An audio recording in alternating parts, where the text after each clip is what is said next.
Hi everybody, this is just going to be a super quick video making a really precise, quiet, quick point about parasites and parasitology. It's an incredibly busy opening slide, and it's meant to illustrate two or three things. That, first of all, we have parasites that are unicellular. So this one right here is called Giardia. If you've not heard of it, it causes incredibly intense gastroenteritis that is relatively treatable if you're able to replace fluids, but it's rather unpleasant to experience. This guy down here, this is a panel of images of an amoebic organism called Naegleria fowleri. That's this guy right here, interacting with neuron cells in a cell culture dish. This right here, these are normal, healthy neurons. When they start interacting with Naegleria, it starts grabbing onto them, and they start eating, basically, the components of the neuron cells, and then as you zoom out from healthy neurons and what would presumably model for healthy brain tissue, you start seeing these big giant holes developing. And then, after a certain number of hours, you have pretty well destroyed layer of neurons. If you extrapolate that to what happens when this organism infects a person's brain, it pretty well munches it and eats it. This organism has the nickname the brain-eating amoeba.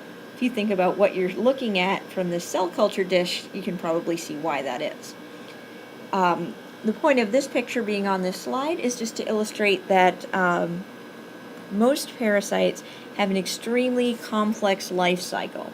In many, many cases, it's not just a parasite infecting a human having the parasite produce oocysts and other types of gametes within the human and then infecting another human.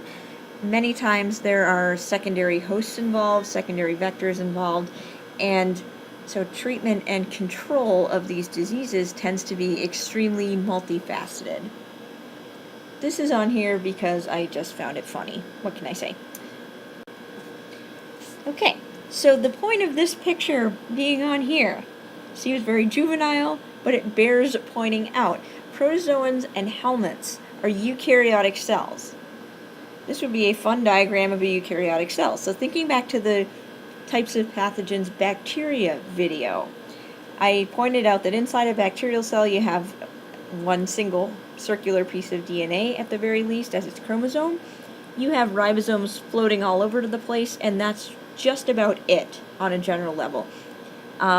Major differences, obviously, in eukaryotic cells. I also alluded to the fact in that video that the ribosomes are in nice tight association with the endoplasmic reticulum, so you can see them here in this diagram.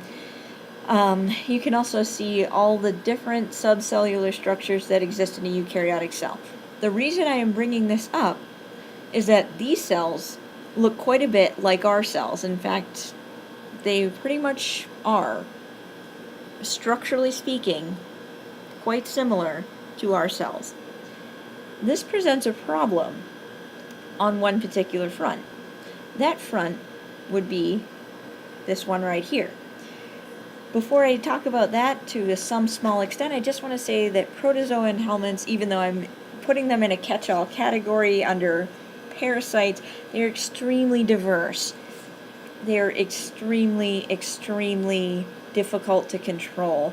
And what you can say about a parasite that is a protozoan does not necessarily apply to a parasite that is a helminth, and one helminth's rules don't exactly apply to all helminths. So these are extremely diverse. It's hard to make blanket statements.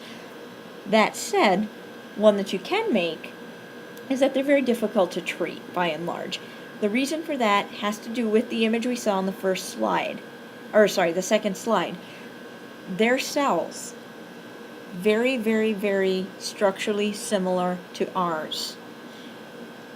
When you think about how treatment works from an antimicrobial standpoint, the basic underlying principle that is usually taken is that you make some kind of drug that's going to target something about the pathogen that is different from your own cells. For a bacterial cell, you have plenty of choices. Even for viruses, you have one or two in very specific cases, choices, behaviors they do, or enzymes they make that are completely distinct and unique to the virus and do not exist in the host cells. These guys, it's difficult. There are some specific treatments that we can discuss in lecture tomorrow, in class tomorrow, not lecture, but it's a challenge. These guys are very important in veterinary medicine, especially in developing countries. They're extremely important in human medicine. The other blanket statement that you can make about them is that they tend to have very, very complex life cycles. Okay, this is my last thing I want to leave you with, that when I say parasites, I'm really talking about an extreme catch-all category. This right here is the head of a tapeworm. The rest of the tapeworm can be several feet long. This is a multicellular organism. It's a helminth, obviously, it's a worm.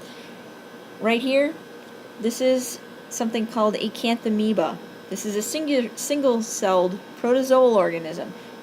Both of them are accurately called parasites. Both of them are eukaryotic. Both of them cause disease in humans, but structurally, functionally, biologically, they're extremely different.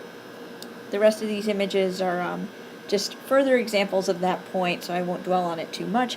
These are Giardia cells.